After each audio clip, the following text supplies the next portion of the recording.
The sky was a heavy, bruised grey when Elsie stepped out of the narrow shack that she called home.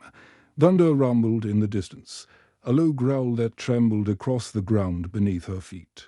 The small, patched cloth shoes she wore were already soaked, and the hem of her thin cotton dress clung to her knees, plastered by the rain that refused to stop falling. The house behind her was no more than 4 pieces of tin and hope nailed together, and inside, her mother lay coughing in her sleep, while her 5-year-old brother whimpered under a warm wool blanket.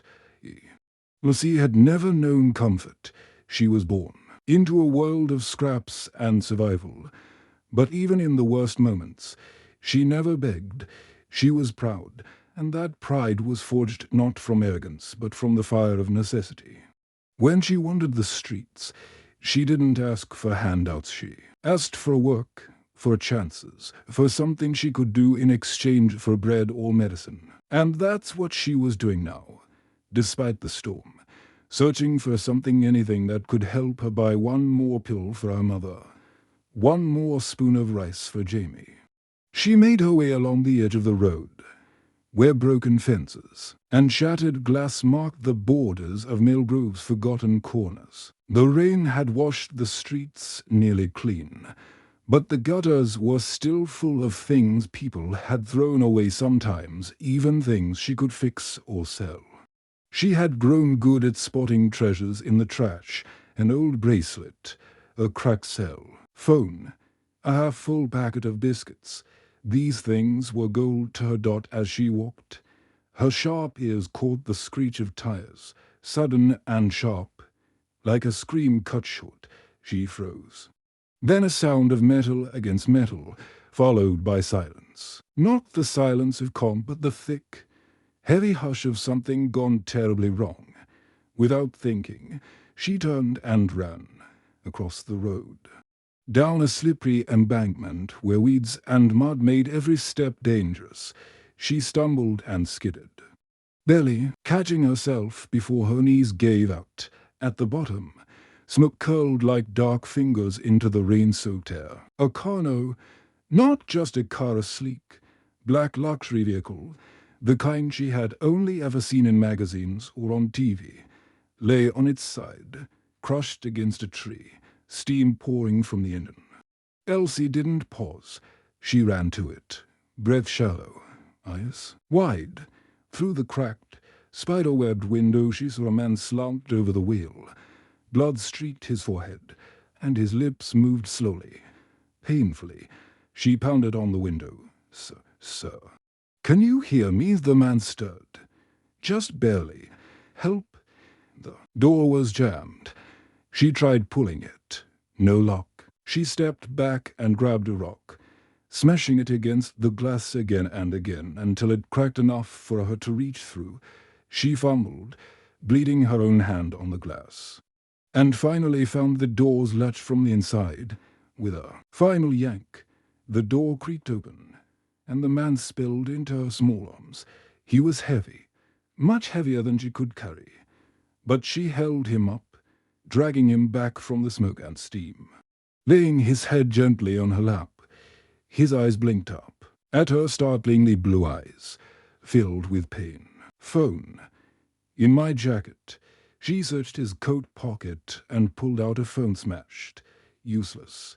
No signal. No help.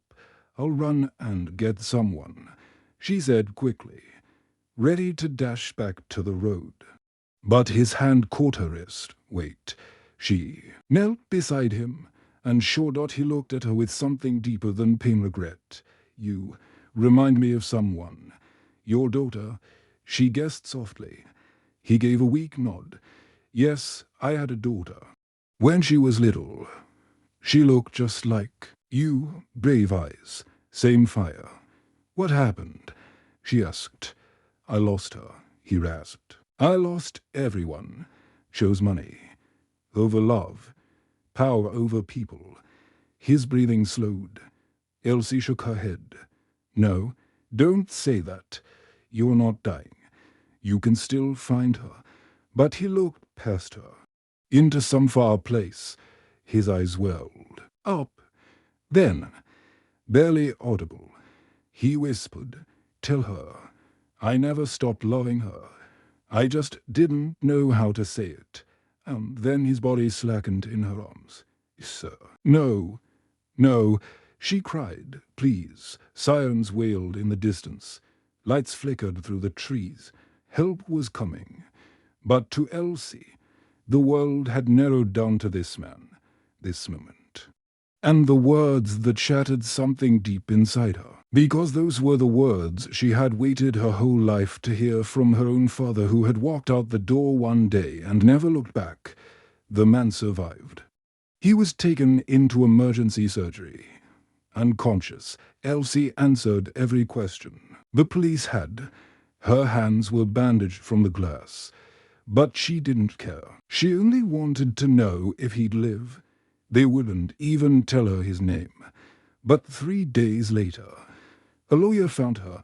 She was sitting beside her mother's hospital bed, who was now stable and breathing easier.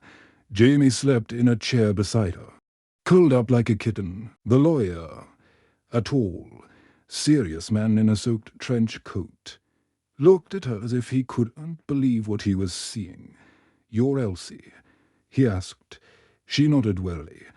He pulled out a sealed envelope. "He left this for you." Inside was a photo of a smiling little girl in a summer dress being held by a much younger version of the man in the car.